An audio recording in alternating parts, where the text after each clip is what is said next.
Un grand nombre de nos établissements sur Nice ont de belles façades qui sont mises en valeur par des éclairages. On aura peut-être à suivre le modèle de la métropole avec une fermeture des éclairages à une heure prédéfinie, 23 heures pourrait être de bon sens.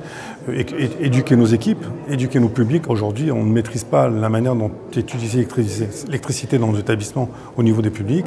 Donc avoir à les sensibiliser sur des mesures de bon sens, de fermer la lumière en quittant leur chambre. Un tas de petits principes de bon sens qui feront que, très sincèrement, il ne paraît pas illusoire d'atteindre l'objectif de réduction de 10% de consommation d'énergie sur la métropole. En fait, on est plein de très mauvaises habitudes.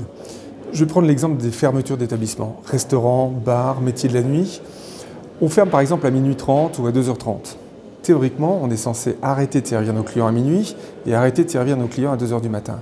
Cette demi-heure-là, si on éteignait nos lumières à minuit, extérieures j'entends, à minuit et à 2h du matin, déjà on envoie un message simple à notre clientèle en disant on arrête de travailler, on arrête de vous servir.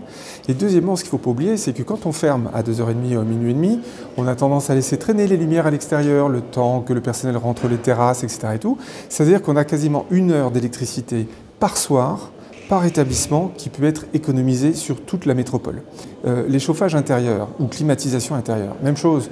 On a un petit peu tendance, du moment où nos clients sont dehors, pourquoi laisser la climatisation, sachant que l'inertie de la climatisation va permettre au personnel qui range à l'intérieur de pouvoir bénéficier encore de cette fraîcheur, et la même chose pour les chauffages.